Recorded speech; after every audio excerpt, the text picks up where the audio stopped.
محمد سيد الكونين والثقلين والفارقين من عرب ومن عجم. آدم تم بتاؤ انبئہم باسمائہم، آدم ان کو یہ سب چیزوں کے نام بتاؤ. آدم علیہ السلام نے ناموں کی ابتدا جو کی، حدیث میں ہے، موجود ہے تفسیر میں، ساری دنیا کی چیزوں کے نام آدم علیہ السلام نے فرشتوں کے سامنے بتا دیے. جب ساری چیزوں کے نام بتا دیے تب فرشتوں کو حکم ہوا اب آدم کو سجدہ کرو. آدم علیہ السلام کے سامنے سارے فرشتے جھک گئے، سجدے میں چلے گئے. لیکن ایک بات بتا دوں، یہ سجدہ تعظیم کا تھا، عبادت کا نہیں. عبادت کا سجدہ کس کے لیے ہے؟ صرف اللہ کے لیے. سنی جانتے ہیں الحمدللہ اللہ کے علاوہ کسی کو سجدہ جائز ہے؟ نہیں جائز، صرف سجدہ اللہ کا ہے. لیکن آدم علیہ السلام کو جو سجدہ کرایا گیا تھا وہ تعظیم کا سجدہ تھا، ان کے علم کی تعظیم. اب حکم جو ہوا ہے وہی قرآن میں آج ہم نے پڑھا ہے. اللہ نے فرمایا سب کے سب سجدہ کرو، سب سجدے میں چلے گئے.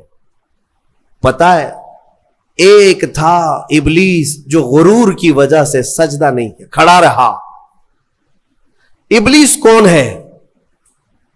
یہ شیطان جس کا نام عزازیل. یہ کون ہے؟ فرشتوں کو تعلیم دینے کے لیے اس کو مامور کیا گیا تھا. اس کو معلم الملائکہ کہتے ہیں.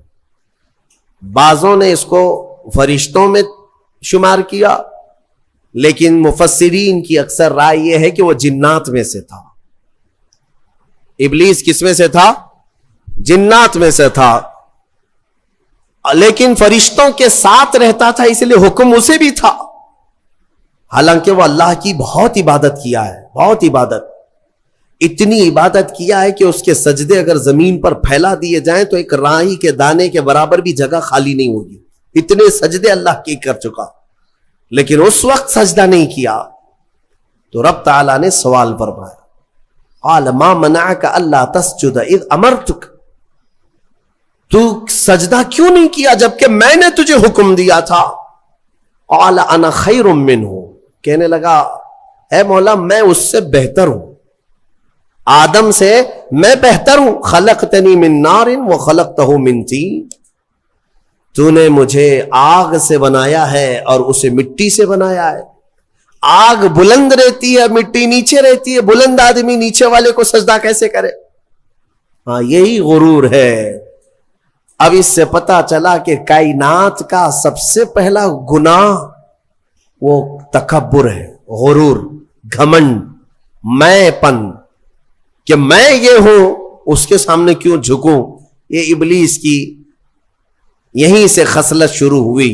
اللہ تعالیٰ نے فرمایا تو نے آدم کو دیکھا لیکن یہ نہیں دیکھا کہ حکم میرا تھا، حکم اللہ کا تھا.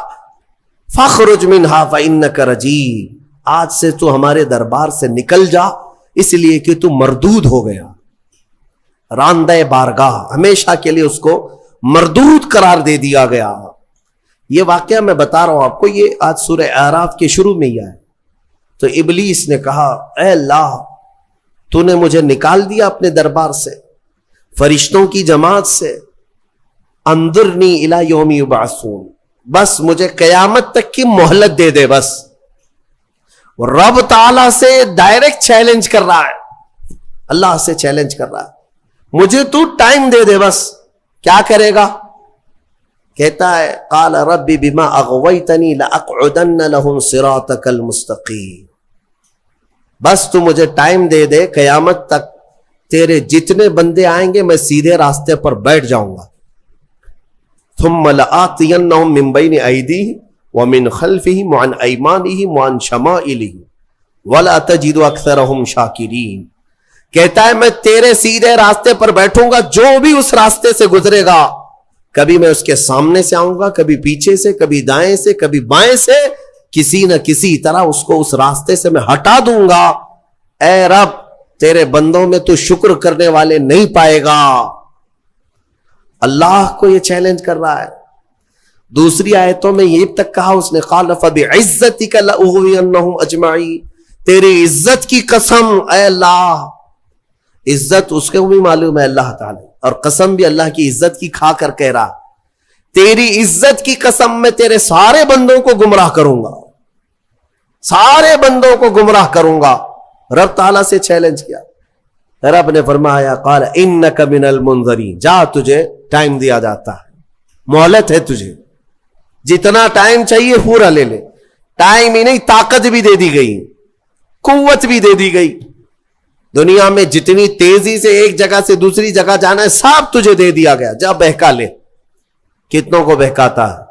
ان عبادی لیس لک علیہم سلطان, اللہ فرماتا ہے تو پوری کوشش کر لے, میرے کچھ بندے ایسے ہوں گے جن پر تیرا داؤ نہیں چلے گا, نہیں چلے گا, تیرا داؤ نہیں چلے گا. رب تعالیٰ نے بھی فرمایا تو پوری کوشش کر لے, لیکن تیرا داؤ میرے کچھ بندوں پر نہیں چلے گا. وہ کون سے بندے ہیں؟ ان بندوں کے بارے میں ابلیس بھی مان گیا, شیطان بھی مانا, کہنے لگا ہاں ہے تیرے کچھ بندے. وہ کون ہے؟ الا عبادک منہم المخلصین, یہ وہ بندے, ہاں مولا تیرے کچھ بندے ایسے ہوں گے جن پر میرا داؤ نہیں چلے گا. وہ کون ہے؟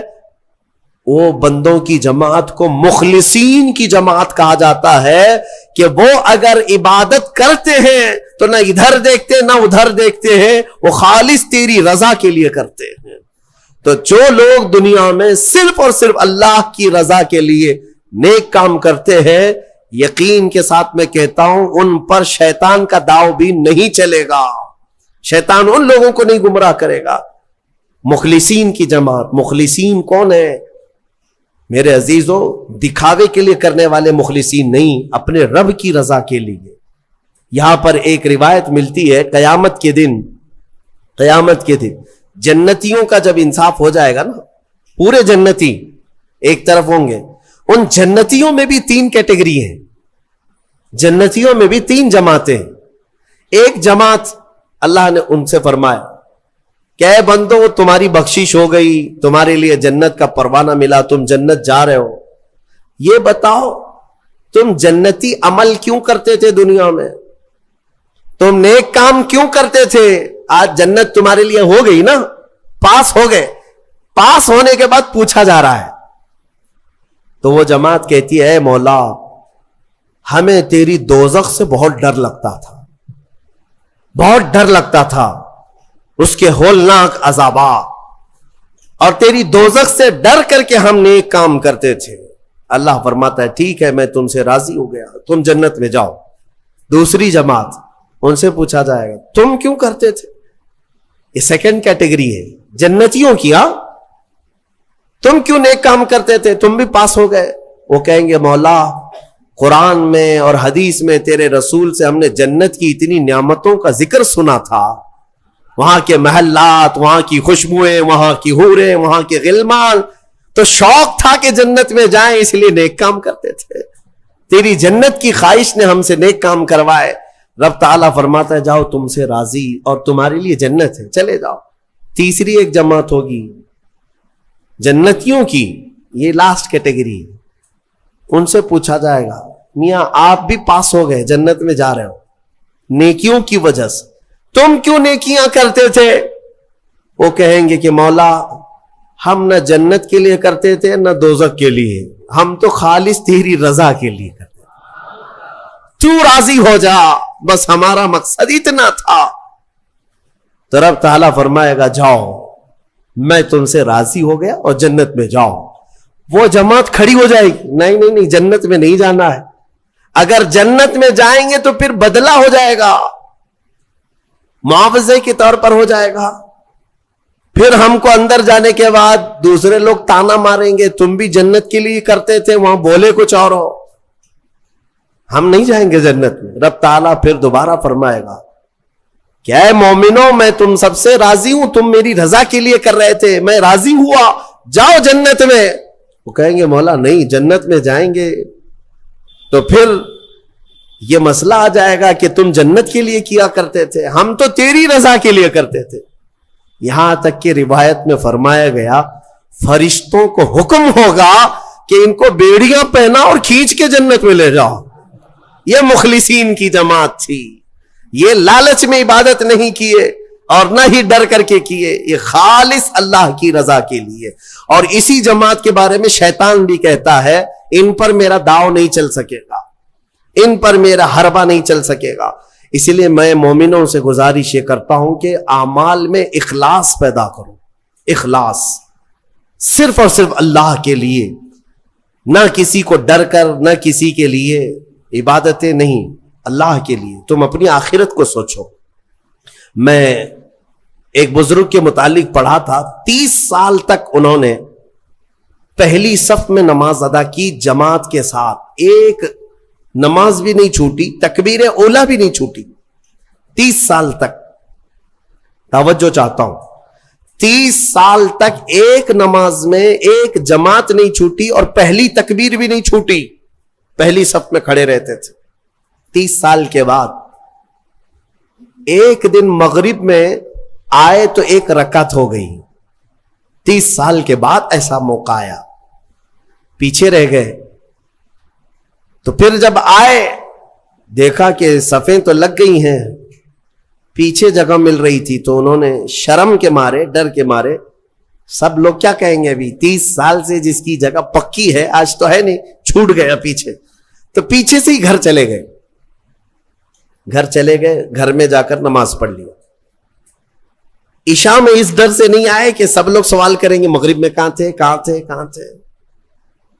تو اس زمانے میں ایک بڑے بزرگ تھے, انہوں نے پوچھ لیا کہ فلاں صاحب جو رہتے تھے پہلی صف میں, جن کا ریکارڈ تھا 30 سال کا, وہ کہاں ہے؟ کہا کہ حضور پتہ نہیں, مغرب میں بھی نہیں آئے, عشاء میں بھی نہیں آئے. کہا کہ چلو دیکھ لیتے ہیں, کہیں بیمار تو نہیں ہو گئے, کچھ تو ہوا نہیں تکلیف. گئے تو گھر میں بیٹھے ہوئے تھے, پوچھا کہ کیا بات ہے, مغرب میں بھی نہیں, عشاء میں بھی نہیں. کہا مغرب میں آیا تھا لیکن ایک رکعت ہو گئی تھی, میں شرم کے مارے پہلی صف میں نہیں آیا, پہلی صف میں جگہ نہیں مل رہی تھی, شرم کے مارے میں پیچھے نہیں کھڑا ہوا کہ لوگ کیا کہیں گے, میں واپس گھر میں آ کر نماز پڑھ لیا. اس بزرگ نے ان سے کہا جو 30 سال کی عبادت کر چکے تھے, کہا کہ اے بندے جا پچھلے 30 سال کی نمازوں کو پھر سے ریپیٹ کر لے, دوہرا لے, اس لیے کہ جو تو نے نمازیں پڑھی وہ صرف اسی نیت سے پڑھی کہ لوگ کیا کہیں گے, لوگ کیا کہیں گے. تجھے اس بات کا خیال نہیں ہے کہ تو عبادت اللہ کے لیے کرتا ہے, جا پچھلے 30 سال کی نمازیں اعادہ کر لے, پھر سے پلٹا لے. عزیزان گرامی, اخلاص ایک بڑی دولت ہے, اللہ تعالیٰ اپنے مخصوص بندوں کو عطا کرتا ہے. بات میں یہاں پر سمیٹتا ہوں کہ ابلیس لعین آدم علیہ السلام کو سجدہ نہ کیا, غرور اور گھمنڈ میں اللہ تبارک و تعالیٰ سے چیلنج کر کے نکلا. اسے اللہ نے ٹائم دیا, وقت دیا قیامت تک کا, اور وہ بہکاتا گھوم رہا ہے ابھی بھی. ہاں بس رمضان میں قید ہوا ہے, رمضان میں شیاطین کو قید کیا گیا, یہ حدیث پاک سے ثابت ہے. ابھی تو ہے نہیں, ہماری محفل میں بھی نہیں ہے, اور ابھی رمضان میں کہیں ہے نہیں. لیکن پھر بھی کچھ لوگ ابھی بھی روزہ چھوڑتے ہیں. یہ کون سے شیطان ہیں؟ نماز میں نہیں آتے, پھر یہ کون ہے؟ ان کو کون سلاتا ہے؟ ان کو کون, شیطان کا کوئی خلیفہ ہے؟ شیطان کسی کو اپنی ڈیوٹی دے کر کے گیا ہے؟ یہاں پر نفس امارہ ہے, وہ ہر ایک کے اندر ہے. انشاءاللہ پھر آگے کبھی میں عرض کروں گا, وہ ہر انسان کے پاس ہے. جس نفس نے شیطان کو بھی گمراہ کیا تھا وہ نفس تو ہمارے پاس ہے. نفس ایک بہت ہی خطرناک چیز ہے. اسی سے لڑنے کو میرے آقا نے جہاد اکبر کہا. جو اپنے نفس کے خلاف لڑائی کرے گا وہ جہاد اکبر ہے, بڑا جہاد ہے. تو بہرحال آدم علیہ الصلوۃ والتسلیم کی پیدائش ہوئی اور آپ کو وہاں سے جنت میں رکھا گیا.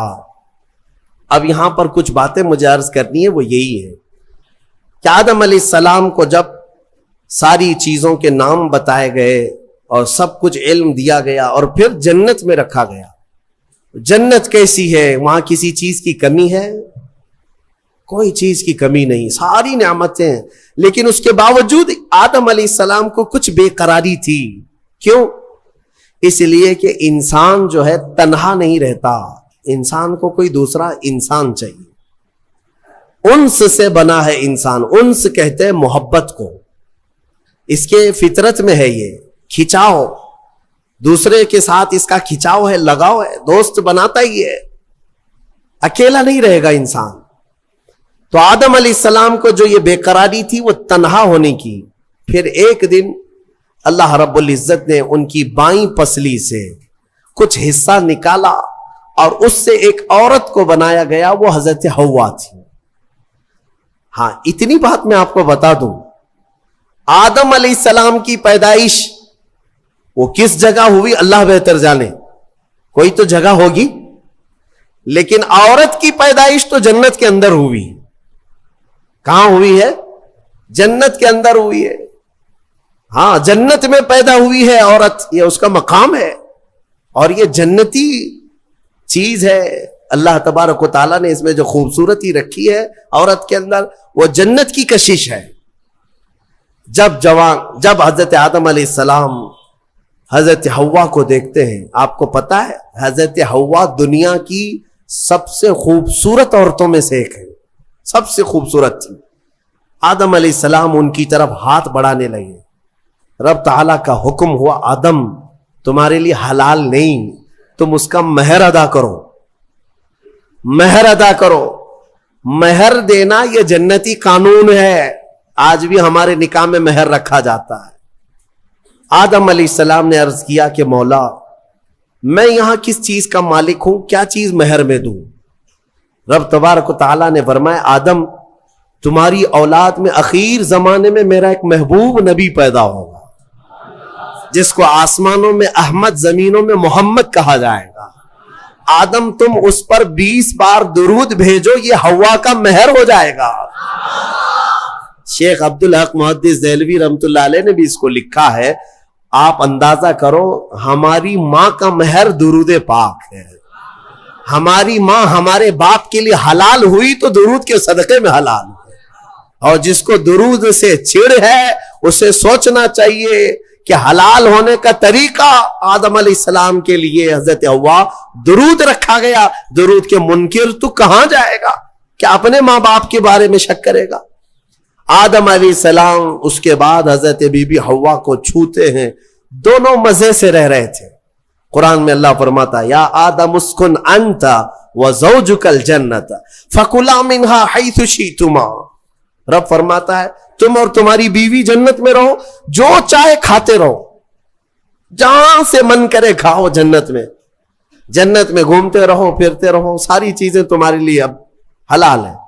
لیکن رب نے فرمایا تھا ولا تقربا ہذہ الشجرہ, ایک درخت ہے اس کے قریب مت جانا, ایک درخت ہے اس کے قریب مت جانا.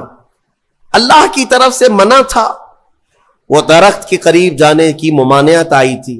تو ہوا کیا, ابلیس لعین جو بارگاہ سے مردود ہو گیا تھا, اب اس کی ڈیوٹی ہو گئی تھی کہ آدم علیہ السلام کو بہکائیں یا پھر ان کی ذریت کے خلاف کچھ نہ کچھ سازشیں کرتے رہے. اس کی ڈیوٹی ہو گئی تھی.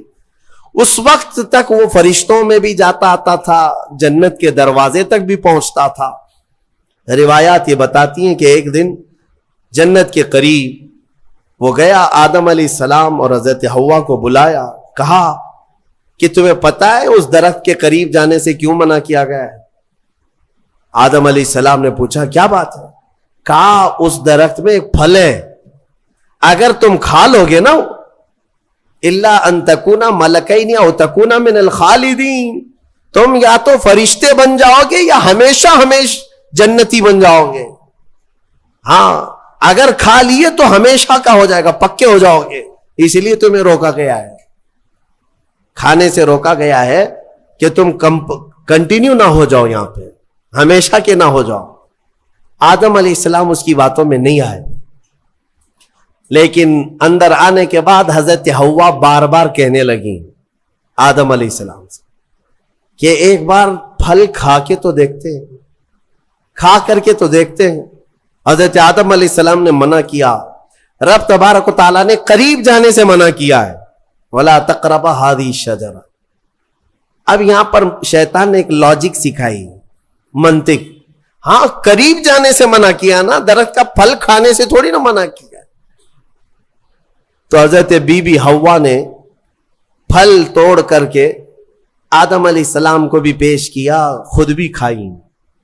جیسے ہی ان دونوں نے کھائے، قرآن میں اللہ فرماتا ہے دونوں کے کپڑے اتر گئے، لباس اتار لیا گیا، پورا کا پورا لباس اتار لیا گیا۔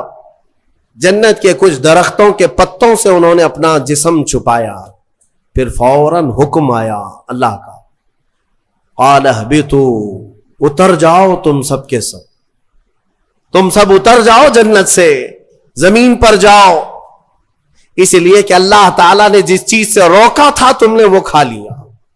آدم علیہ السلام کو بھی اتارا گیا، بی بی حوا کو بھی اتارا گیا، جنت میں اور جنہوں نے ان کا تعاون کیا تھا سب کو اتارا گیا، زمین پر بھیج دیا گیا۔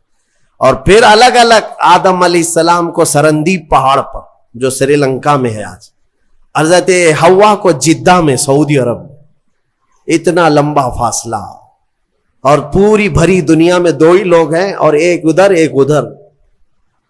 رب تبارک و تعالیٰ نے اتارا اور پھر یہ فرمایا ایک مدت تک تم کو زمین میں ٹھہرنا ہے اور پھر میری طرف لوٹ کر کے آنا ہے۔ آدم علیہ السلام اس بات پر روتے رہے، بہت روئے، تقریباً 350 سال روئے۔ سب سے زیادہ رونے والوں میں آدم علیہ السلام کا نام آتا ہے۔ پھر ایک دن ایسا ہوا کہ آدم علیہ السلام نے اللہ تعالیٰ کی بارگاہ میں یوں عرض کیا کہ جب میری آنکھ کھلی تھی، سب سے پہلے حضرت آدم علیہ السلام کی روح ڈالی گئی، آنکھ کھلی تھی تو سب سے پہلے آدم علیہ السلام کی نظر جس چیز پہ پڑی تھی وہ لا الہ الا اللہ محمد الرسول اللہ۔ اللہ تعالیٰ نے اپنے نام کے ساتھ ایک اور نام رکھا تھا۔ آدم علیہ السلام نے اللہ کی بارگاہ میں یوں عرض کیا کہ مولا، جس کا نام تو اپنے نام کے ساتھ آسمانوں میں رکھا اس کے طفیل میری توبہ قبول فرما۔ فوراً رب تبارک و تعالیٰ نے جبرائیل امین کو بھیجا، جاؤ آدم کی توبہ قبول ہوئی، اس لیے کہ محبوب کا وسیلہ لیا گیا۔ ہاں، اسی لیے ہمارے امام بریلی کے تاجدار فرماتے ہیں وہ جہنم میں گیا جو ان سے مستغنی ہوا، ہے خلیل اللہ کو حاجت رسول اللہ کی، ہے خلیل اللہ کو حاجت رسول اللہ کی، عرش حق ہے مسند رفعت رسول اللہ کی، دیکھنی ہے حشر میں عزت رسول اللہ کی۔ یہ اتنا ہی نہیں میرے عزیزوں، تمہیں کیا خبر، قیامت کے دن کے بارے میں بھی اعلیٰ حضرت فرماتے ہیں خلیل و نجی مسیح و صفی سبھی سے کہیں نہ بنی۔ قیامت کے دن یہ قوم کہاں جائے گی؟ سارے نبیوں کے پاس جائے گی، سب کیا کہیں گے؟ میرے علاوہ کسی اور کے پاس جاؤ۔ ہاں، حضور فرمائیں گے آؤ میں تمہاری شفاعت کے لیے ہوں۔ اس کو اعلیٰ حضرت فرماتے ہیں خلیل و نجی مسیح و صفی سبھی سے کہیں نہ بنی، یہ بے خبری کی خلق پھری کہاں سے کہاں تمہارے لیے۔ یا رسول اللہ، کہاں سے کہاں تمہارے لیے، دہن میں زباں تمہارے لیے، بدن میں ہے جان تمہارے لیے، ہم آئے یہاں تمہارے لیے، اٹھے بھی وہاں الحمدللہ۔ حضرت آدم علیہ السلام کی توبہ قبول ہوئی، اس کے بعد آپ کو حکم ہوا حج پہ جانے کا، آپ حج کے لیے آئے۔ کعبہ اس وقت موجود تھا، کعبہ اس وقت موجود تھا، فرشتوں کا تعمیر کیا ہوا تھا۔ آدم علیہ السلام سفر کر کے گئے حج کے لیے۔ یہاں سے ایک بات میں عرض کرتا ہوں، دنیا کا پہلا حج ہندوستان کی سرزمین سے ہوا۔ آدم علیہ السلام اسی زمین سے گئے، اور ہمارے لیے فخر کی بات یہ ہے کہ یہ ہندوستان ہمارے باپ کی زمین ہے۔ ہاں، آدم علیہ السلام باپ ہے کہ نہیں ہے؟ ہمارے باپ کی زمین ہے، الحمدللہ ہم اپنے باپ کی زمین پر قائم ہیں، ہاں کسی کے باپ کی نہیں ہے۔ اور فخر سے رہو، خوشی سے رہو، اللہ تبارک و تعالیٰ نے زمین پر تمہیں قرار دیا۔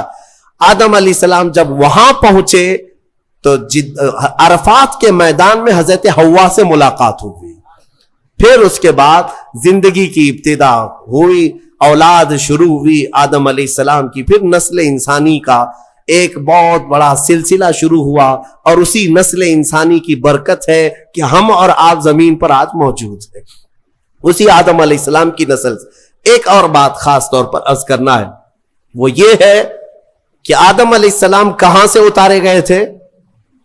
میں نے ابھی آپ کے سامنے عرض کیا کہاں سے اتارے گئے تھے؟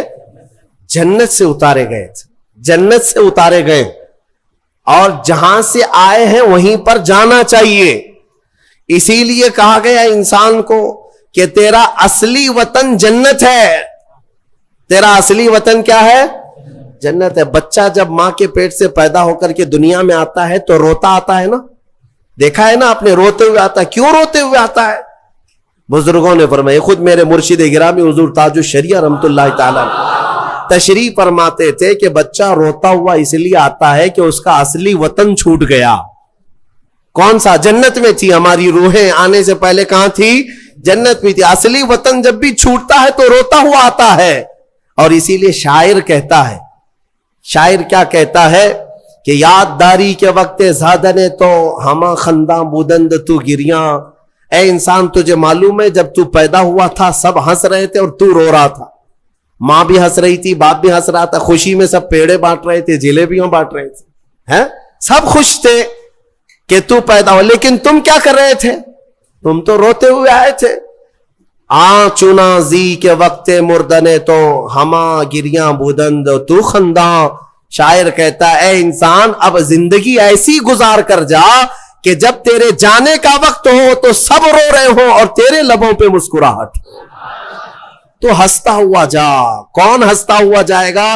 جسے اپنے وطن پر جانے کا شوق ہو، اپنے اصلی وطن جانے کا جسے بھی شوق ہوگا، موت کے وقت اس کے لبوں پہ مسکراہٹ ہوگی. اور جسے جہنم جانے کا ہوگا خاک مسکرائے گا، خاک مسکرائے گا. وہ تو ملک الموت کی شکل دیکھ کر کے لال پیلا ہو چکا ہوگا. ہاں اسی لیے جنت کی خواہش بھی رکھو کہ میرا اصلی وطن ہے، اور کام بھی وہی کرو تاکہ مرنے کے وقت لال پیلے نہ ہو، لبوں پر مسکراہٹ ہو. اسی لیے بہتوں کو مرتے وقت مسکرانا یہ ہمارے اختیار میں نہیں ہے. ہاں تم چاہو گے تو مسکرا لیں گے. ابھی ہم بیٹھے ہیں، ہنسنے کے لیے بولوں گا تو پورا پھاڑ کر کے ہنسیں گے، ہو سکتا ہے ابھی اختیار ہے. لیکن موت کے بستر پر میاں کسی کے اختیار میں نہیں. ہنسنا اس وقت تمہارے کنٹرول میں نہیں. اس وقت تو نزع کا عالم ایسا کہ مکھی بھی بیٹھے تو پہاڑ کے برابر لگے. ہنس کہاں سکو گے؟ ہاں بس وہی ہنسے گا جو زندگی بھر جنت میں جانے کی تیاری کرتا تھا اور مولا اسے موت سے پہلے جنت دکھا رہا ہو اور وہ ہنس رہا ہو. بس وہی ہنسے گا، باقی کسی کے کنٹرول میں نہیں ہے. اسی لیے میں اسی پر گفتگو ختم کرتا ہوں. ہمارے باپ آدم علیہ السلام جنت سے آئے تھے اور پھر وہ واپس جنت میں ہی جائیں گے. آدم علیہ السلام بھی، نوح علیہ السلام بھی، موسیٰ و عیسیٰ بھی، ابراہیم و اسماعیل بھی علیہ السلام، اور خود میرے آقا و مولا سیدنا محمد الرسول اللہ صلی اللہ علیہ وسلم جنت ہی میں جائیں گے. تو ہم جن کی امت ہیں، ہمارے لیے یہی فرض ہے کہ ہم بھی وہیں جائیں جہاں ہمارے رسول جائیں گے. آج تلاوت ہوئی ہے اور سورہ انعام کا کچھ حصہ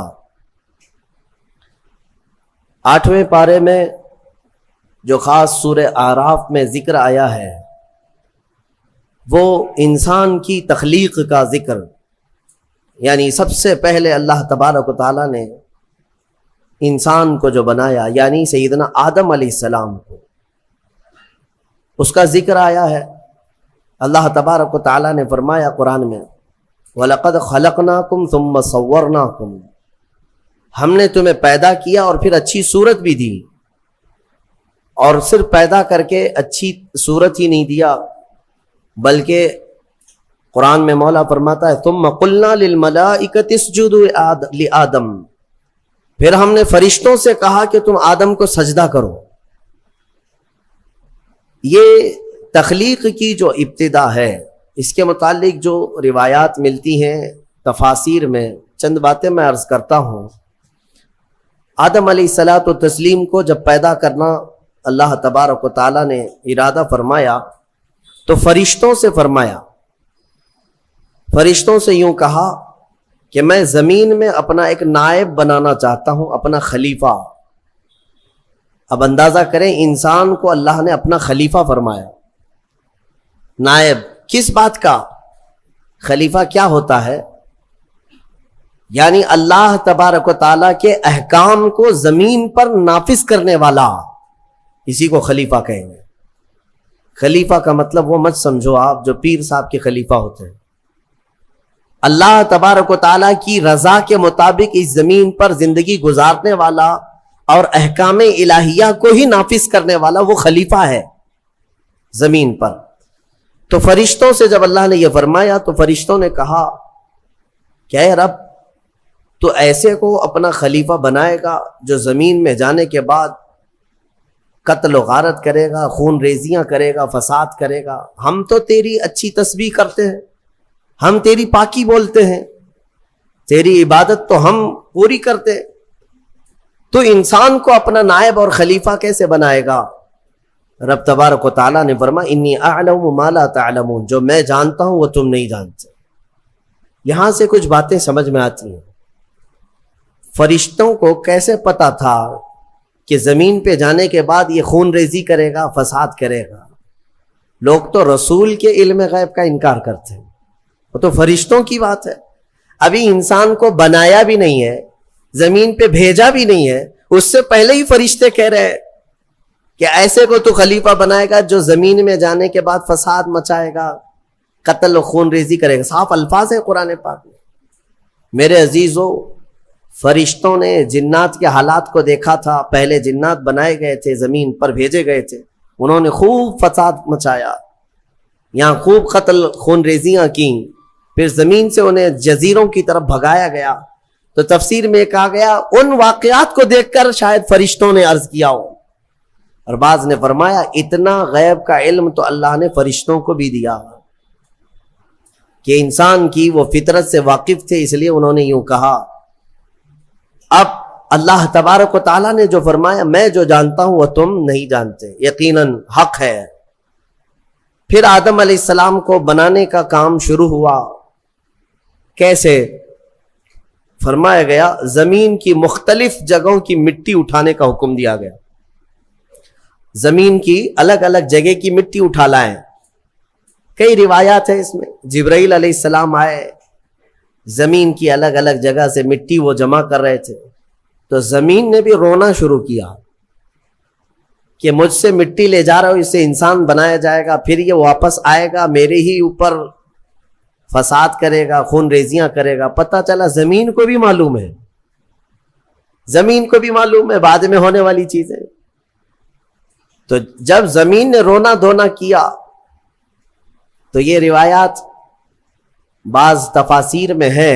میں صرف آپ کو اس کی صحت اور ضعف پر کلام نہیں کر رہا ہوں، عرض کر رہا ہوں. جبرائیل علیہ السلام واپس رب تعالیٰ کی بارگاہ میں آئے، عرض کیا کہ مجھے زمین پر بڑا ترس آیا، زمین پر بڑا رحم آیا، وہ مٹی چھوڑ آئے. اسی طرح کئی فرشتے آئے، میکائیل علیہ السلام، اسرافیل علیہ السلام. زمین کا وہی رونا دھونا تھا. پھر اسرائیل علیہ السلام آئے. جب زمین نے ان سے یہ کہا کہ کیوں اٹھا لے جاتے ہو، تو انہوں نے زمین کے رونے دھونے کا کچھ خیال نہیں کیا. وہ جگہ جگہ سے مٹی اٹھا لیا اور رب کی بارگاہ میں لے کر پہنچ گئے. مٹی لائی گئی مختلف جگہوں کی. اب اسے گوندھا گیا، مٹی کو گوندا گیا. وہ پانی کیا تھا وہ اللہ بہتر جانے، جنتی پانی تھا. مٹی کو جب گوندا گیا، یہ پورا پروسیس قرآن میں بیان کیا گیا ہے اور بعض احادیث میں بھی ہے. گوند کر کے جب اس کو تیار کیا گیا، پورا ایک پتلا، ایک شکل بن گئی، ایک شکل بن گئی. تو اب اسے سکھایا گیا. قرآن میں یہ بھی فرماتا ہے رب تعالیٰ وَلَقَدْ خَلَقْنَا الْإِنسَانَ مِنْ صَلْصَالٍ كَالْفَخَّارِ، یعنی بجتی ہوئی مٹی جو ہوتی ہے نا، مٹکا جیسے ٹک ٹک آواز آئے، بجتی ہوئی مٹی سے ہم نے انسان کو بنایا. جب پورا پتلا تیار ہوا، پھر اس پر بارش برسائی گئی. اس پر 40 دن تک بارش برسائی گئی مضبوط کرنے کے لیے.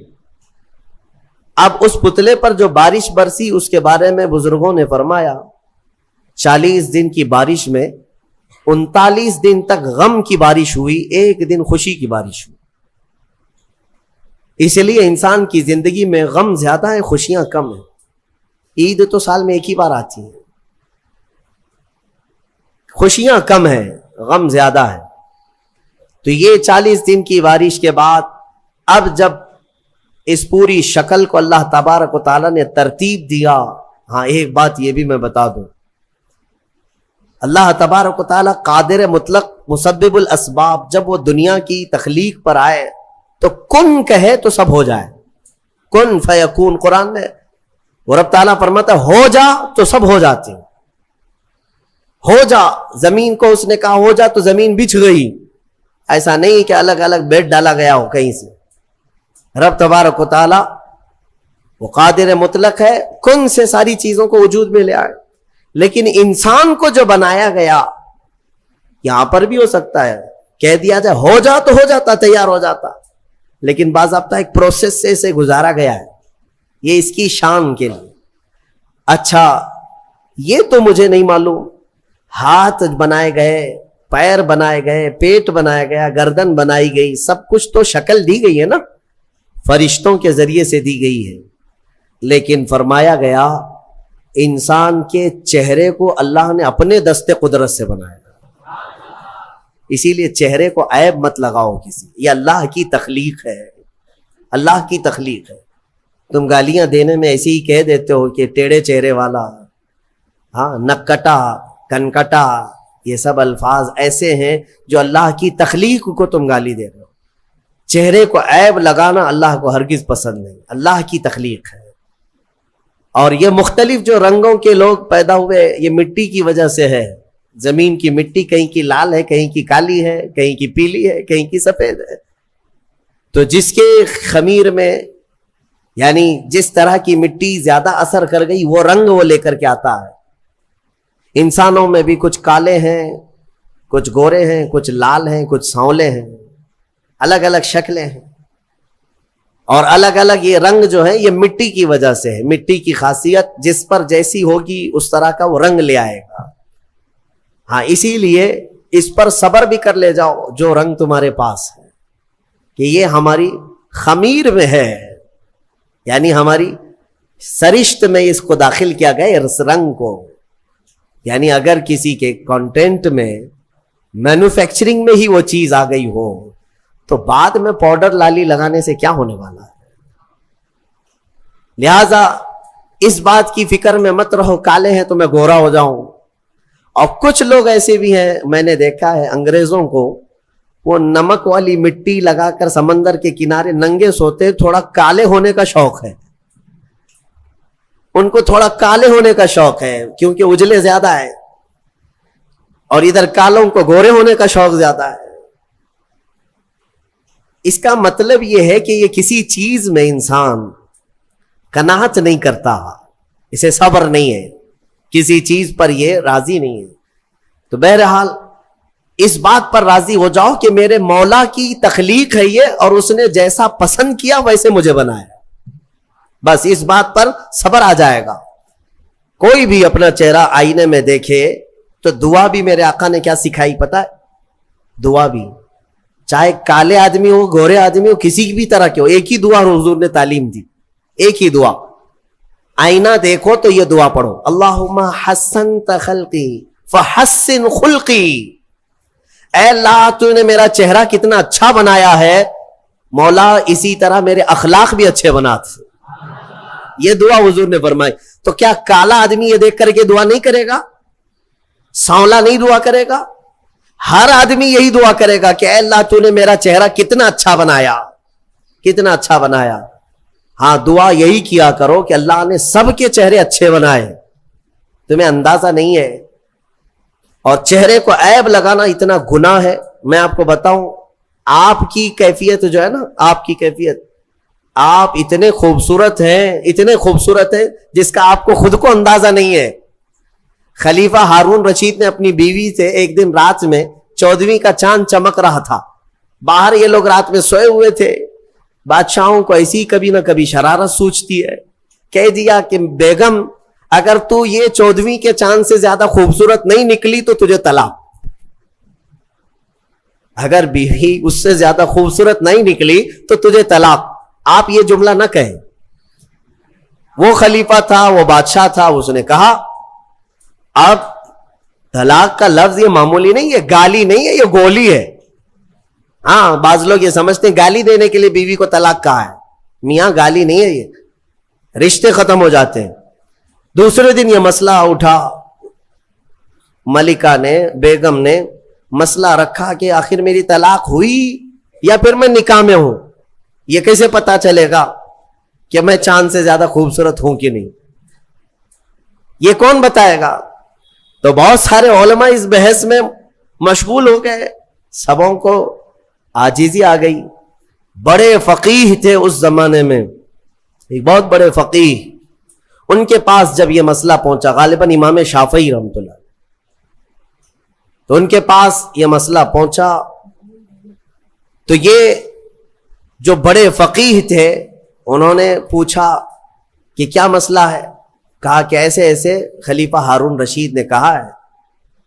تو انہوں نے پورا مسئلہ سننے کے بعد کہا جاؤ طلاق نہیں ہوئی. کہا وہ کیسے؟ کہا اس لیے کہ زبیدہ ہی نہیں، بہت سارے لوگ چاند سے زیادہ خوبصورت ہیں. کیوں؟ کہا قرآن میں اللہ نے فرمایا لَقَدْ خَلَقْنَا الْإِنسَانَ فِي أَحْسَنِ تَقْوِيمٍ، ہم نے انسان کو سب سے اعلیٰ صورت میں پیدا کیا ہے. سب سے اعلیٰ کا مطلب وہ چاند سے بھی اعلیٰ، چاند سے بھی حسین پیدا کیا ہے. تو ہر انسان کو اللہ تعالیٰ نے چاند سے بھی زیادہ اعلیٰ صورت عطا کیا ہے. لہذا چہروں کو عیب لگانا چھوڑ دو اور اللہ تبارک و تعالیٰ کی رضا پر راضی رہو. چہرے کی تخلیق کس نے کیا؟ وقت سے باقی پورے انسان کی تخلیق اللہ نے کیا، لیکن خاص چہرے کو اللہ نے اپنے دستے قدرت سے بنایا. اب آگے کی بات سنیں. پورا انسان تیار ہوا، اس میں روح پھونکی جانی تھی، اس انسان کو بولتا ہوا چلتا ہوا اور روح والا بنانا تھا. تو فرمایا گیا کہ ان کے پیشانی پر، ان کی ناک سے روح کو ڈالا گیا. روح کیا چیز ہے؟ روح کو دیکھا آپ نے؟ روح کو دیکھا ہے؟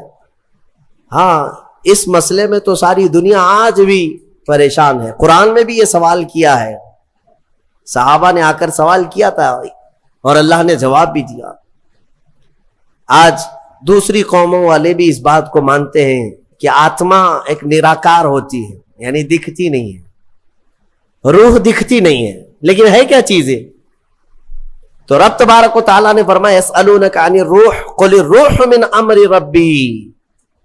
اے محبوب آپ سے لوگ روح کے بارے میں سوال کرتے ہیں، آپ فرما دیں روح اللہ کا ایک حکم ہے، یہ نور ہے. جس طرح روشنی پھیلی ہوئی ہے پکڑ میں نہیں آتی اور پتہ نہیں چلتی، روح اسی طرح ایک نور ہے. جب اس روح کو اس جسم میں ڈالا گیا تو بعض بزرگوں نے فرمایا کہ روح باہر نکل آئی. کہا کہ اندر بہت اندھیرا ہے، اندر مٹی کا بنا ہوا انسان، اندھیرا بہت ہے. روح نور ہے، مٹی میں اندر اندھیرا ہے. تو پھر دوبارہ ڈالا گیا، پھر وہ روح قرار نہ پائی، باہر نکل آئی. تو مفسرین فرماتے ہیں پھر آدم علیہ السلام کی پیشانی پر نور محمدی کو رکھا گیا. اللہ تعالیٰ نے اپنے حبیب پاک صلی اللہ علیہ وسلم کے نور کو آدم علیہ السلام کی پیشانی میں ودیعت فرمایا، پھر روح کو ڈالا گیا. اب روح جا کر جسم میں قرار پائی اور پھر آدم علیہ السلام کو سب سے پہلے ایک چھینک آئی، اور چھینک آتے ہی سب سے پہلے آپ کی زبان سے ایک جملہ نکلا الحمدللہ. یہ انسان کی زبان سے نکلنے والا سب سے پہلا لفظ ہے. کیا ہے؟ الحمد. آج بھی چھینکتے ہیں تو ہم کیا کہتے ہیں؟ یہ آدم علیہ السلام کی زبان سے نکلنے والا پہلا جملہ.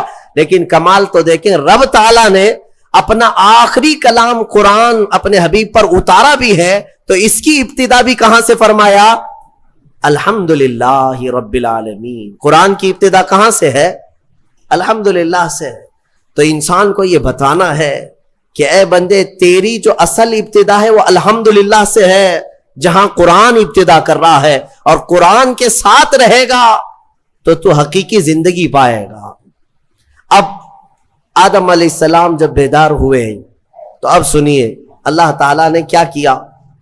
رب تبارک و تعالیٰ ان کے سامنے دنیا کی ساری چیزوں کو پیش کیا، جو جو ہونے والی تھی یا جو کچھ بھی، سب کے نام سکھا دیے. وَعَلَّمَ آدَمَ الْأَسْمَاءَ كُلَّهَا، سب چیزوں کے نام. آدم علیہ السلام کو سکھا دیے. درخت، پودا، پھل پھول، زمین آسمان، چاند تارے، سمندر، مچھلیاں، جنات، انسان، ہر ایک چیز کا نام، جو بھی دنیا میں چیزیں ہیں سب کے نام آدم علیہ السلام کو سکھا دیے. اب اس میں کیا کیا چیزیں ہیں، سب چیزیں کا مطلب کیا ہے، سب آ گیا نا. ہمارے بھی نام سکھائے ہوں گے اللہ نے، تمہارے بھی نام سکھایا. اب مسئلہ یہ تھا کہ فرشتے جو پوچھ رہے تھے نا ایسے کو کیوں خلیفہ بنائے گا، اب فرشتوں کو اللہ نے بلایا، آؤ. پھر یہ دنیا کی چیزوں کو فرشتوں کے سامنے پیش کیا گیا. بتاؤ اس کا نام کیا ہے، اس کا نام کیا ہے. حقیقی عطا کرنے والا مالک اللہ ہی ہے، لیکن رب تبارک و تعالی مسبب الاسباب ہے، پوری کائنات کو اس نے اسباب میں رکھا ہے. اگر کوئی تم سے یہ کہتا ہے یہ تو شرک ہے کسی اور سے مانگنا، اللہ ہی سے مانگنا چاہیے، اللہ ہی دیتا ہے. میرے عزیز، اللہ رب العزت کا دستور یہ ہے، وہ کسی بھی چیز کا محتاج نہیں. وہ چاہتا تو براہ راست تم کو آسمان سے اتار دیتا، ماں اور باپ کے ہونے کی ضرورت کیوں پیش آئی تمہارے. وہ اللہ تعالیٰ پوری کائنات کو اسباب میں رکھا ہے. ایک عورت ایک مرد کے اختلاط سے بچہ دنیا میں آتا ہے، یہ سب کو معلوم ہے کہ اللہ ماں اور باپ کا محتاج ہے. بغیر ماں باپ کے بھی اللہ بچہ پیدا کر سکتا ہے، لیکن اس نے کائنات کا نظام اسباب پر رکھا ہے. تمہیں وہ چاہے تو اناج سیدھے بارش برسا کر کے دے دے، لیکن نہیں، اس نے اسباب پر رکھا ہے کہ تم زمین کے اندر ایک بیج بوؤ گے، وہ کومپل کی شکل میں اگے گا، پھر پودا آئے گا، پھلیاں ہوں گی، اناج آئے گا، پھر کاٹو گے، پھر گھر میں اناج آئے گا. یہ اتنے مراحل سے جو گزارا جا رہا ہے، کیا اللہ اس چیز کا محتاج ہے؟ نہیں، محتاج نہیں، لیکن اس کا قانون ہے، وہ دنیا کی تمام چیزوں کو اسباب پر رکھا ہے. عزیزان گرامی، اس نے قرآن بھی ہمیں ڈائریکٹ نہیں دیا. چاہتا تو پورے انسانوں کو ایسی قرآن سنا دیتا، نہیں، بلکہ اپنے نبی کے سینے کے واسطے سے قرآن پہنچایا ہے. ایمان ہم تک رسول کے ذریعے سے آیا. ان تمام چیزوں میں جب تمہیں کوئی شک و شبہ نہیں ہوتا تو پھر رسول پاک صلی اللہ تعالی علیہ وسلم کی بارگاہ کے متعلق اگر ہم یہ کہیں وہاں سے شفا بھی مل سکتی ہے، اولاد بھی مل سکتی ہے، مال و متاع بھی مل سکتے ہیں، تو پھر شرک اور بدعت اور خرافات کے فتوے کیوں یاد آتے ہیں؟ یہاں پر بھی یہی فارمولے پہ عمل کرو. دینے والا حقیقی مالک اللہ ہی ہے، لیکن جس طرح وہ بارش برسانے کے لیے فرشتہ رکھا ہے، ہوا چلانے کے لیے فرشتے رکھا ہے، پوری کائنات کو رزق تقسیم کرنے کے لیے اپنا محبوب کیوں نہیں رکھے گا؟ رسول پاک صلی اللہ تعالی علیہ وسلم کا در یقیناً یہ اللہ کا ہی در ہے، بخدا خدا کا یہی ہے در، نہیں اور کوئی مفر مقر جو وہاں سے ہو یہیں آ کے ہو، جو یہاں نہیں تو وہاں نہیں. میرے عزیزو، رسول پاک صلی اللہ تعالی علیہ وسلم کی جود و سخا کے متعلق صحابہ کرام نے جو روایات بیان کی ہیں، وہ میں چند روایات کے بعد آگے بڑھتا ہوں، مثالوں کے ذریعے سے، دلائل کے ذریعے سے آپ کو میں بتاتا ہوں. حقیقت میں آپ حضور پاک صلی اللہ تعالی علیہ وسلم کی ہر عادت کو سننے کے بعد، اس سے قبل آپ نے سنا ہے حضور حسن و جمال میں بے مثل و بے مثال تھے. حضور پاک صلی اللہ تعالی علیہ وسلم کا رحم کرنے میں کوئی دوسرا ثانی نہیں ہے. حضور پاک صلی اللہ علیہ وسلم کا عدل کرنے میں کوئی دوسرا ہمسر نہیں نظر آتا. ان کے برابر کسی بھی خلق میں، کسی بھی عادت میں کوئی دوسرا نہیں دکھتا. اسی طرح عطا کرنے میں بھی ان کے برابر کوئی دوسرا ملتا ہی نہیں. اخیر میں تم مجبوراً ہو یا مسرورن ہو یہ کہو گے سب سے اعلیٰ و والا ہمارا نبی، سب سے بالا و والا ہمارا نبی. آپ کو یہ کہنا پڑے گا حضور پاک صلی اللہ تعالی علیہ وسلم سب سے اعلیٰ ہیں. کن چیزوں میں؟ ہر عادت میں، ہر خصلت میں، ہر خلق میں میرے آقا کو اللہ تعالیٰ نے عظیم بنایا ہے. عزیزان گرامی، رسول پاک صلی اللہ تعالی علیہ وسلم کی سخاوت کے متعلق فرماتے ہیں صحابہ، خاص طور پر رمضان کا مہینہ جیسی آتا، اللہ کے نبی صلی اللہ تعالی علیہ وسلم اتنا عطا کرتے کہ پورے 11 مہینے میں اتنا نہیں ہو. 11 مہینے کی سخاوت ملا کر رمضان کا مقابلہ نہیں ہوتا. ایک بار بحرین سے حضرت علا الحضرمی رضی اللہ تعالیٰ عنہ وہاں کے گورنر تھے. بحرین سے انہوں نے 1 لاکھ درہم حضور کے تحفے میں پیش کیے. 1 لاکھ درہم بہت بڑی قیمت ہوتی ہے. آج کے اعتبار سے 100 کروڑ کے اوپر چلے جائیں. وہ چاندی کے درہم ہوا کرتے تھے, ان کی مالیت, ان کی قیمت بہت زیادہ ہوا کرتی. حضور پاک صلی اللہ تعالی علیہ وسلم کی بارگاہ میں وہ 1,00,000 درہم آئے. صحابہ فرماتے ہیں حضور اکرم صلی اللہ تعالی علیہ وسلم نے مسجد نبوی کی فرش پر وہ سب بکھیر دیا اور بیٹھے رہے, یہاں تک کہ پورا دن حضور صلی اللہ تعالی علیہ وسلم ان اشرفیوں کے پاس, ان درہموں کے پاس بیٹھے رہے. مدینے والوں کو آواز دیا جاتا رہا, لوگ اپنی اپنی حاجتوں کے مطابق آتے تھے, اپنے تھیلے بھر بھر کر لے جاتے تھے. یہاں تک کہ حضرت عباس رضی اللہ تعالیٰ عنہ آئے, حدیث میں ہے انہوں نے اتنا جمع کیا کہ وہ اٹھا کر لے جا نہیں سک رہے تھے, اٹھا نہیں پا رہے تھے. حضور پاک صلی اللہ تعالیٰ علیہ وسلم سے وہ یہ کہنے لگے کہ یا رسول اللہ صلی اللہ علیہ وسلم, کسی سے کہہ دیں کہ یہ میرا بوجھ اٹھا دیں, اور اگر کوئی نہیں اٹھا سکتا تو آپ ہی اٹھا کر کے دے دیں. یہ تھا حضور اکرم صلی اللہ تعالی علیہ وسلم کے عطا کرنے کا انداز. یہاں تک کہ مغرب سے پہلے پہلے وہ 1,00,000 درہم پورے مدینے میں خیرات ہو چکے تھے.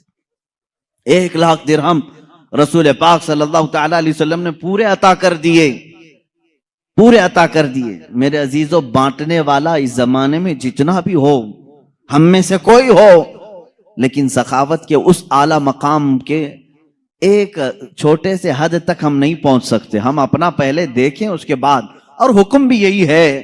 لیکن رسول پاک صلی اللہ تعالی علیہ وسلم, ایک مرتبہ آپ کے پاس 10 اشرفیاں آئیں, سونے کی اشرفیاں, اور ان میں سے 6 تقسیم ہو گئی, 4 ابھی نہیں تقسیم ہوئی تھی. حضرت عائشہ صدیقہ رضی اللہ تعالیٰ عنہ فرماتی ہیں وہ 4 گھر میں تھیں تو رات بھر حضور پاک صلی اللہ علیہ وسلم آرام ہی نہیں کی, صبح تک جاگتے رہے. حضرت عائشہ فرماتی ہیں میں نے عرض کیا یا رسول اللہ صلی اللہ تعالی علیہ وسلم, اگر یہ بھی تقسیم کرنا ہے تو صبح کوئی نہ کوئی حاجت مند آ جائے گا, اسے تقسیم کر دیں. حضور اکرم صلی اللہ تعالی علیہ وسلم فرماتے ہیں عائشہ مجھے ڈر لگتا ہے کہیں صبح ہونے سے پہلے میری موت نہ آ جائے اور میرے گھر میں یہ 4 درہم پڑے رہ جائیں. یہ اللہ کے نبی صلی اللہ تعالی علیہ وسلم کے عطا کرنے والا معاملہ تھا.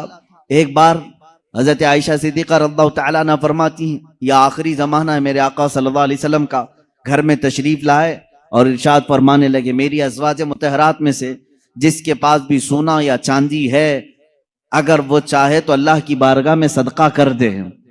اپنی بیویوں کے سونے چاندی کو خیرات صدقہ کرنے کے لیے حضور اکرم صلی اللہ علیہ وسلم نے فرمایا میرے عزیزو یہ فرض اور واجب نہیں آپ کے اوپر, لیکن میں میرے نبی کی سخاوت آج عرض کر رہا ہوں, سخاوت عرض کر رہا ہوں.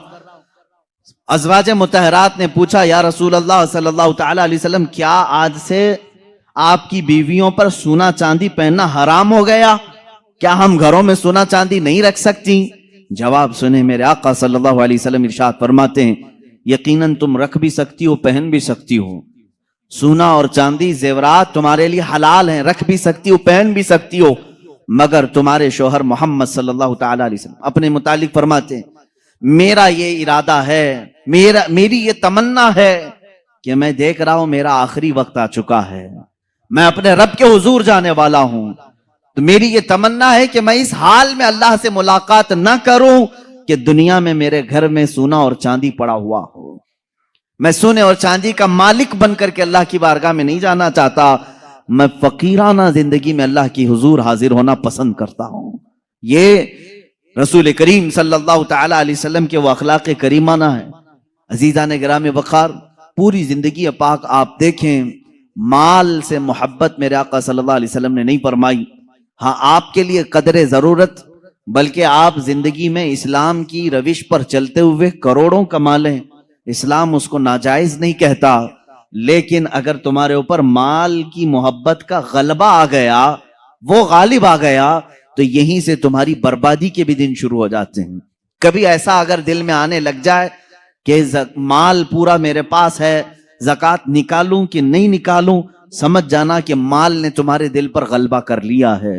تمہارے پاس 100 روپے تھے, 5 روپے کوئی سوال کرنے والا آ گیا تھا, تمہارے دل میں یہ خیال آنے لگ جائے 5 اس کو دوں یا نہ دوں, تو سمجھ لو کہ غلبہ تمہارے دل پر مال کا آ گیا ہے. 95 پر پھر تم یعنی کانے نہیں ہو، قناعت نہیں کر رہے ہو، صبر نہیں ہے تمہیں، 5 کے جانے پر بھی صبر دل میں نہیں آ رہا ہے، تو سمجھ لو کہ دل میں محبت مال کی غلبہ پا چکا ہے۔ یہی سے برائیوں کے اثرات شروع ہوتے ہیں۔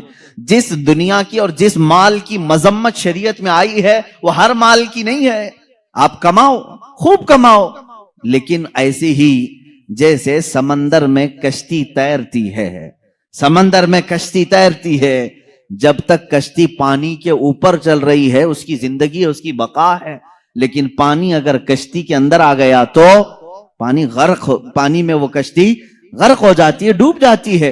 تم دنیا میں رہو، تم دنیا میں رہو، مال جتنا چاہے کما لو، لیکن تمہارے اندر دنیا آ گئی تو ڈوب جاؤ گے، غرق ہو جاؤ گے۔ اب یہ کیسے پتا چلے گا کہ میرے اندر دنیا بھر گئی ہے یا نہیں بھری؟ یہ تمہارے اٹھنے والے ہاتھ ہی بتائیں گے، یہ تمہارے دینے والے ہاتھ ہی بتائیں گے کہ جب جب ضرورت مند تمہارے پاس آتا ہے تو تمہارے پاس مال ہونے کے باوجود تم اسے دینے کا خیال کرتے ہو یا نہیں کرتے ہو۔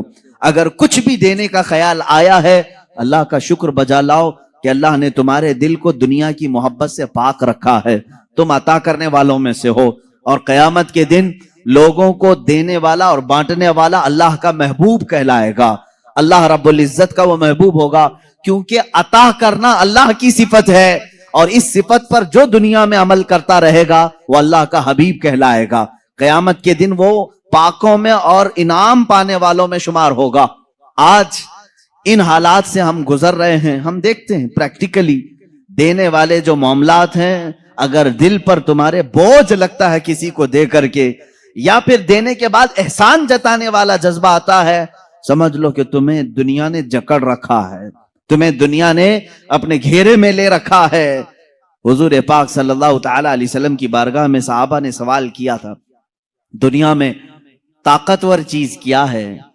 تو یہ حدیث لمبی ہے، آپ نے فرمایا تھا کہ دنیا میں بہت طاقتور چیز پہاڑ ہیں، لوہا ہے۔ حضور پاک صلی اللہ علیہ وسلم نے فرمایا لوہا ہے۔ صحابہ نے کہا کیا اس سے بھی زیادہ سخت کوئی چیز ہے؟ کہا اس سے زیادہ سخت آگ ہے، آگ لوہے کو بھی جلا دیتی۔ کہا آگ سے بھی زیادہ سخت کوئی چیز ہے دنیا میں؟ کہا پانی ہے، پانی آگ کو بجھا دیتا ہے۔ پانی سے بھی زیادہ طاقت کسی کے پاس ہے؟ آپ نے فرمایا ہوا کے اندر ہے، ہوا دنیا کی سب سے زیادہ طاقتور، اور وہ بڑی بڑی چیزوں کو اکھاڑ پھینکتی ہے اگر جوش میں آ جائے۔ اس کے سامنے کیا درخت، کیا عمارتیں، سب ہیچ ہیں۔ پانی وہ تباہی نہیں لا سکتا جو ہوا لا سکتی۔ پھر صحابہ نے پوچھا کیا ہوا سے بھی زیادہ سخت اور طاقتور کوئی ہے؟ اب اللہ کے نبی صلی اللہ علیہ وسلم نے فرمایا ہاں ایک چیز ہے، اور اس سے زیادہ طاقتور کوئی چیز نہیں۔ پوچھا صحابہ نے وہ کیا ہے؟ حضور پاک صلی اللہ تعالی علیہ وسلم فرماتے ہیں ہواؤں سے زیادہ طاقتور وہ ہاتھ ہے کہ اس سے دے تو دوسرے کو خبر نہ ہو۔ وہ ہاتھ سب سے زیادہ طاقتور ہے کہ بند مٹھی میں دیا، دوسرے ہاتھ کو خبر نہیں ہوئی۔ وہ دنیا کا سب سے طاقتور ترین ہاتھ ہے۔ یہ اخلاص کے ساتھ جو اللہ کی بارگاہ میں دیا گیا ہے وہ ہاتھ قیمتی ہے۔ عزیزان گرامی وقار، سخاوت انسان کے لیے کیا درجہ رکھتی ہے حدیث سے سن لو۔ حضور صلی اللہ تعالی علیہ وسلم نے فرمایا سخاوت جنت کے درختوں میں سے ایک درخت ہے۔ کیا ہے؟ درخت ہے سخاوت۔ سخاوت تو کوئی ہارڈ لفظ میں نہیں کہہ رہا ہوں، سب کو معلوم ہے۔ دینے والے آدمی کو، اس کو دانی آپ کہتے ہو اپنی زبان میں، بہت دانی ہے، دیالو ہے یا فیاض ہے یا سخی ہے۔ سخاوت جنت کے درختوں میں سے ایک درخت ہے، اور اس کی شاخیں دنیا میں پھیلی ہوئی ہیں۔ یہ حدیث ہے۔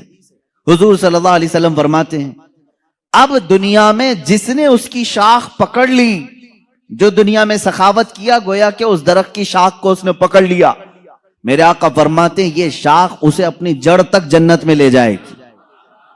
وہ پکڑ لیا ہے شاخ کو، اور یہ شاخ اسے اپنی جڑ جو جنت میں درخت ہے وہاں تک لے جائے گی۔ اور میرے آقا صلی اللہ علیہ وسلم نے فرمایا بخالت، کنجوسی، مال کو دبا کر کے رکھنا، اس کے بھی 3 درجے ہیں الگ الگ۔ بخالت الگ الگ قسم کی ہے۔ ایک بخالت تو یہ ہے کہ اپنے پہ تو خرچہ کرتا ہے لیکن دوسروں کو نہیں دیتا، اپنے پہ خرچ کرتا ہے دوسروں کو نہیں دیتا، یہ بھی بخیل ہے۔ ایک اس سے بھی اعلیٰ قسم کا بخیل ہے، ڈینجر قسم کا کنجوس، نہ دوسروں پہ خرچ کرتا ہے نہ اپنے پہ خرچ کرتا ہے۔ وہ پھر کیوں مال کماتا ہے؟ وہ ایسا ہی کتا ہے جو بیل کے چارے پہ بیٹھا ہوا ہے۔ بیل کے چارے پہ بیٹھنے والا کتا معلوم ہے؟ گھاس پہ، بیل گھاس کھاتا ہے، بکری گھاس کھاتی ہے، لیکن کتا اس چارے پہ بیٹھا ہوا ہے، نہ بکری کو کھانے دیتا ہے نہ خود کھاتا ہے۔ کتا گھاس نہیں کھائے گا اور نہ بکری کو کھانے دے گا۔ اس طرح بہت سارے کتے بیٹھے ہوئے ہیں۔ اب لفظ اگر سخت لگ رہا ہے تو معاف کریں، لیکن یہ حقیقت ہے۔ جو اس طرح کے مال پر جمے بیٹھے ہوئے ہیں وہ اسی کتے کی طرح ہیں جو نہ خود کھا سکتے ہیں نہ دوسرے کو کھانے دیتے ہیں۔ تو یہ بخالت کا اعلیٰ درجہ ہے۔ اور یہ کیا ہے بخالت؟ حدیث پاک میں ہے بخالت دوزخ کے درختوں میں سے ایک درخت ہے، جہنم کے درختوں میں سے ایک درخت ہے، اس کی شاخیں دنیا میں پھیلی ہوئی ہیں۔ جس نے کنجوسی کی، جس نے بخالت کی، اس نے اس بخالت کے درخت کی شاخ کو پکڑ لیا۔ اب یہ شاخ اسے اپنے جڑ جہنم تک لے کر جائے گی، وہ دوزخ تک اسے لے جائے گی۔ بخیل آدمی دوزخ میں لے جائے گا۔ حدیث ہے السخی قریب من اللہ وقریب من الملائکۃ وقریب من الناس وبعید من النار۔ حضور فرماتے ہیں سخی آدمی اللہ سے قریب ہے، فرشتوں سے قریب ہے، جنت سے قریب ہے، تمام انسانوں سے قریب ہے، دوزخ سے دور ہے۔ والبخیل بعید من اللہ وبعید من الملائکۃ وبعید من الجنت وبعید من الناس وقریب من النار۔ حضور فرماتے ہیں اور بخیل آدمی، کنجوس آدمی اللہ سے دور ہے، فرشتوں سے دور ہے، انسانوں سے دور ہے، جنت سے دور ہے، لیکن دوزخ سے بہت قریب ہے، دوزخ سے زیادہ قریب ہے۔ عزیزان گرامی، میرے نبی کی صفات میں کبھی بخالت آئی نہیں، وہ کسی چیز میں بخالت نہیں کیے، بلکہ ان کے صحابہ کی سخاوت کا حال یہ ہے کہ جو کوئی ان کے گھروں پر آتا تھا اسے اتنا عطا کرتے کہ وہ اپنی قوم میں جا کر کے اعلان کرتے کہ محمد عربی صلی اللہ علیہ وسلم کے غلام اتنا عطا کرتے ہیں کہ ہماری کئی پشتیں اس پر کھا کر گزارا کر سکتی۔ نبی کونین صلی اللہ علیہ وسلم کے عطا کرنے کا حال تو بہت اعلیٰ ہے۔ صفوان بن امیہ، جن کے متعلق میں نے اسے قبل بھی بیان کیا تھا، جنگ بدر میں امیہ جس کو قتل کیا گیا تھا، صفوان امیہ کا بیٹا حضور پاک صلی اللہ تعالی علیہ وسلم سے ملنے کے لیے آئے، اور اللہ کے نبی صلی اللہ تعالی علیہ وسلم سے اس نے سوال کیا کیا آپ مجھے کچھ دے سکتے ہیں؟ حضور پاک صلی اللہ علیہ وسلم نے اس وقت صفوان کو اتنی بکریاں دی کہ صحابہ فرماتے ہیں 2 پہاڑوں کے بیچ میں جتنی جگہ تھی وہ سب بکریوں سے بھر گئی۔ ایک شخص کو اتنی بکریاں دی۔ اب وہ جا کر کے مکہ میں، وہ اسلام قبول کر چکے تھے بعد میں، وہ صحابی رسول، اپنی پوری قوم کو بتایا اے لوگوں بھلائی چاہتے ہو تو اسلام میں آؤ، اس لیے کہ رسول اتنا دیتے ہیں کہ تمہاری 7 پشتیں گزار لیں گے۔ محمد صلی اللہ علیہ وسلم اتنا دیتے ہیں کہ تمہاری 7 پشتیں کھا کر آرام سے گزارا کریں گی۔ حضور اکرم صلی اللہ تعالی علیہ وسلم کی زندگی پاک میں جب کبھی کسی نے آپ سے کسی چیز کا سوال کیا اور اگر اس وقت آپ کے پاس نہ رہا مال تو کیا حضور منع کر کے کل کے لیے ٹال دیتے؟ صحابی رسول فرماتے حضرت عمر فاروق رضی اللہ تعالیٰ عنہ بھی مجلس میں حاضر ہیں، ایک مرتبہ 90,000 درہم آئے حضور کے پاس، 90,000 درہم بانٹتے رہے سب ختم ہو گئے۔ ایک عورت تاخیر سے آئی، اس نے کہا یا رسول اللہ صلی اللہ علیہ وسلم میں مدینے کی غریب عورت ہوں، سنا ہے آج مال بانٹا جا رہا ہے، مال تقسیم کیا جا رہا ہے، مجھے بھی کچھ عطا کریں۔ حضور پاک صلی اللہ علیہ وسلم نے فرمایا سب بٹ گیا ہے، یہ نہیں فرمایا کہ اب کیا دوں گا، ہو گیا چلو ختم ہو گیا، نہیں، رسول کریم صلی اللہ تعالی علیہ وسلم نے حضرت عمر سے فرمایا، کہا اے عمر کیا مجھے 2 دن کے لیے قرضہ مل سکتا ہے؟ قرض میں کچھ درہم مل سکتے ہیں؟ کہا رسول پاک صلی اللہ تعالی علیہ وسلم نے ایک شخص سے قرض لیا، قرض لے کر کے اس خاتون کو جتنی ضرورت تھی وہ پورا مال دیا، اور قرض خواہ سے کہا کہ تیرا ذمہ میرے اوپر ہے، میں تیرا قرض ادا کروں گا۔ ایک مرتبہ نہیں، کئی مرتبہ ایسے معاملات آئے۔ اللہ کے نبی صلی اللہ تعالی علیہ وسلم کے پاس اگر کوئی اس حال میں آیا کہ آپ کے پاس کچھ نہیں ہو، آپ نے قرض لیا اور اسے نہ نہیں کہا،